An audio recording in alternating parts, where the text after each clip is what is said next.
com densidade de carga homogêneas. A gente não pega nenhum corpo que ele tem uma concentração de carga aqui e aqui do outro lado ele tem uma concentração diferente. Não, a gente fala que se eu pego uma esfera e eu tiro um pedacinho, ele tem uma densidade de carga. Se eu pegar um outro pedacinho da mesma esfera, ele também vai ter a mesma densidade de carga dessa daqui. Então, a representatividade para elas é idêntica e ela é constante. Bom, peguei então, aqui acompanhando no meu cursor, a minha densidade de carga, que era carga sobre volume. Como eu estou falando do volume de um cilindro, a gente pode falar que ele é a base vezes a altura do cilindro. Ou seja, a área da base vezes a altura. Olha, eu transpus isso daqui. Simplesmente, eu joguei isso daqui que estava dividindo, passei para o lado de lá multiplicando. Ele ficou a carga igual a ρ, A, que é a área da base, vezes a altura. Beleza. O restante era a lei de Gauss que eu já conhecia. Então, na mesma ideia que eu tinha que fazer, a área lá da base, a área aqui da base embaixo. Eu tenho o meu cilindro. Eu tenho um campo para baixo, tenho campo para baixo. De cara, de novo, se fosse para a gente resolver mental, o fluxo nessa região de baixo está fácil, porque é a integral de E vezes A, E escalar dA. O ângulo entre E e A é o mesmo, é zero. Então, esse fluxo é positivo EA. Beleza. Esse fluxo daqui de cima, eu tenho campo para baixo, área para cima. Quanto que vale o ângulo entre eles? 180 graus. Cosseno de 180, menos 1. O fluxo daqui de cima é menos EA. Quanto que é o fluxo aqui na lateral? Na lateral, eu tenho o campo para baixo, porque o campo está vindo todo para baixo. A minha área está na lateral. Está formando um ângulo de 90 graus. Opa, cosseno de 90, zero. Não tem fluxo daqui para o lado. O fluxo, então, é só nesse eixo que eu vou chamar de Z, só para a gente ter essa referência. Na hora de fazer esse cálculo, olha só, a gente pegou simplesmente, então, quem era Q sobre ε0. O ε0 que estava aqui, eu joguei ele para o lado de lá, já multiplicando todo mundo. Então, beleza. Quem sobrou? O EA da parte de baixo, que era positivo, o menos EA, que era a parte de cima e era negativa. Antes da gente dar sequência, mesmo para quem acompanhou esse exercício na aula passada, isso daqui ele fica claro para todo mundo? Mesmo hoje a gente falando um pouco mais rápido, fica claro isso?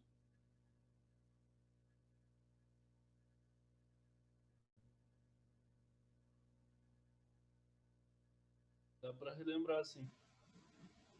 Beleza, Aldo. Tá tranquilo. Então, assim, se dá para entender isso, pelo menos a lógica do negócio a gente está pegando. Eu tenho o positivo, que era da parte de baixo, o negativo da parte de cima e o ε0. Opa, quem era o quê? Quem era a quantidade de carga que a gente tinha? Era o ρ, área da base, vezes a altura. ρ, área da base vezes a altura que estava multiplicando, eu joguei ele para baixo dividindo. Olha, tem área, área e área. Na hora que eu jogar essa área aqui para fora, porque daí eu vou fazer um chuveirinho ali. Corto A com A, ele vai sobrar a diferença de campo elétrico vezes a permissividade elétrica no vácuo dividido pela altura. Ponto. Achei a densidade de carga que tem o meu cilindro. Ô, William, mas aí eu não precisei saber qual que era a área do negócio. Se eu fizesse um cilindro desse tamanhinho, ou se eu fizesse um cilindro desse tamanhão lá em cima na atmosfera, ia fazer diferença? Não, não ia fazer. Por que não ia fazer diferença? Ele não ia fazer diferença justamente pelo nosso começo de conversa. Porque o ρ, que é a densidade, a gente está supondo que ele é constante. Então, quer dizer, qualquer pedaço de atmosfera que você pegar, se você pegar desse tamanhinho e fizer um cilindro aqui, se você pegar lá em cima e fizesse o cilindro do mesmo jeito, você consegue estimar essa densidade de carga, supondo que é tudo constante. Na prática não é, tá, gente? Essa que é a verdade. A nossa atmosfera ela é estratificada. Então, à medida que você vai subindo em altitude, vai diminuindo, vai mudando a composição da atmosfera e vai mudando a quantidade de carga que tem. Bom, mas isso daqui é um exercício puramente para a gente verificar o campo elétrico. Beleza. No exercício 3, e aí eu tinha mandado para vocês, ele não era cilíndrico. Então tá, então mudou um pouquinho a simetria. Eu tenho uma casca esférica com 6 centímetros de raio. É rão. E apresenta uma densidade superficial de carga de 9 nanocoulomb por metro quadrado. Olha, densidade superficial de carga é a quantidade de carga por área. Nanocoulomb, unidade de área, metro quadrado. Beleza. Qual a carga total sobre a casca? Tá, preciso descobrir isso. Determine o campo elétrico num raio de 2 centímetros, 5,9 centímetros, 6,1 centímetro e 10 centímetros. Caramba, mas por que o William foi pedir todos esses raios?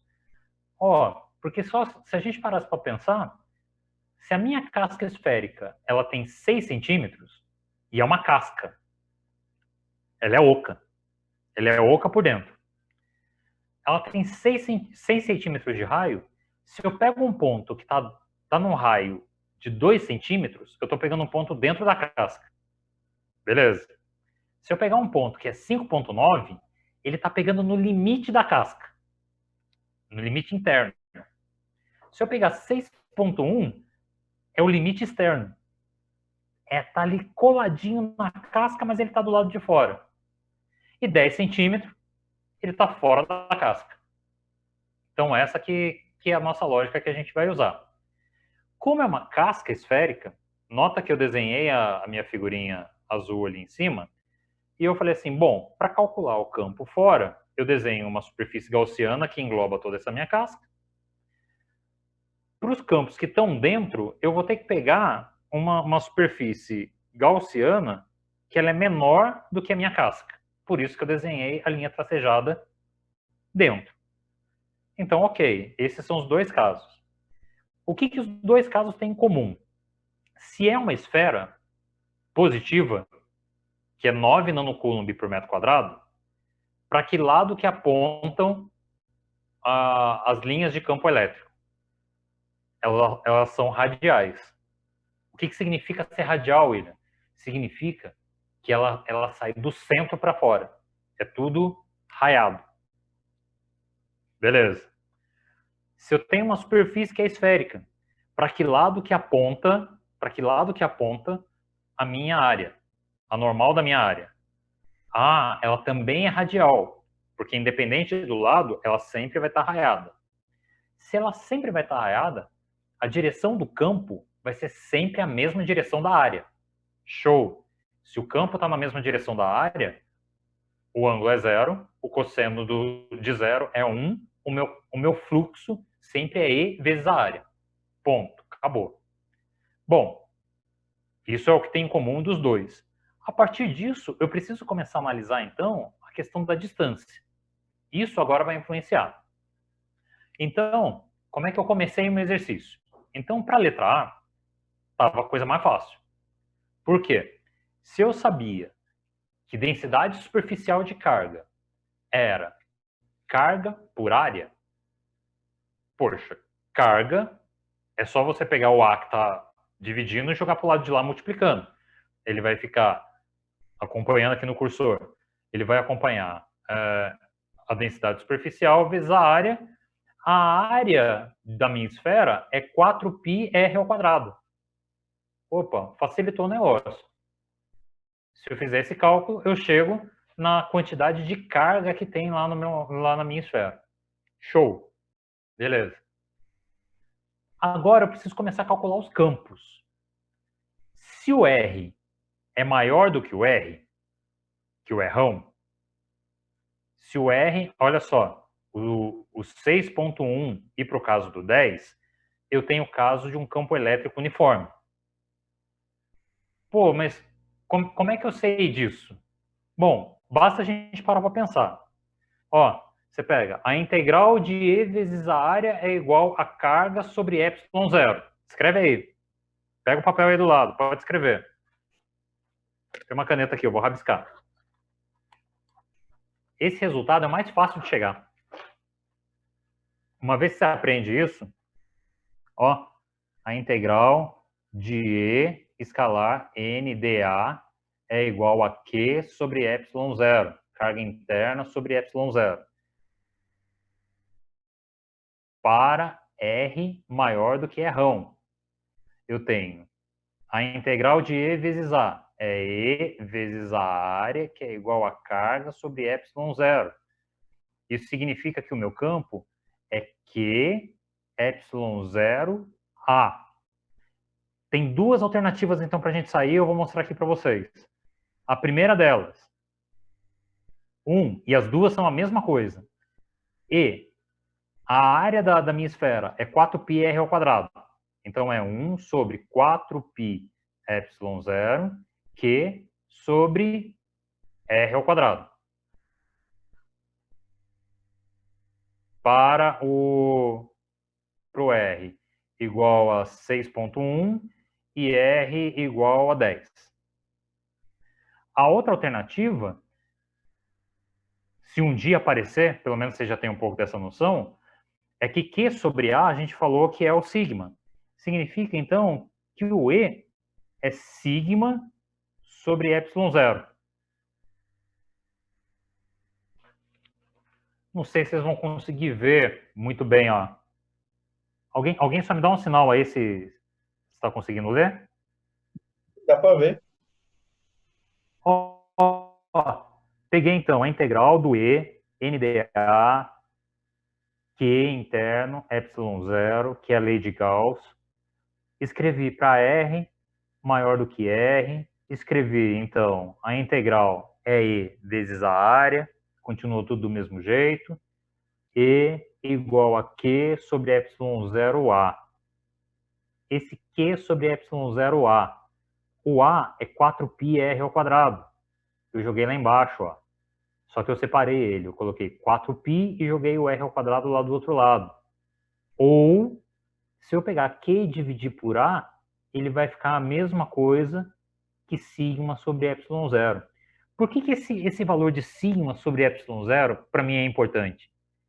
Porque nota, o sigma não é constante. Na casca toda, quanto ele vale? 9 nanocoulomb por metro quadrado, tá certo? O sigma não vai mudar. Se ele não muda,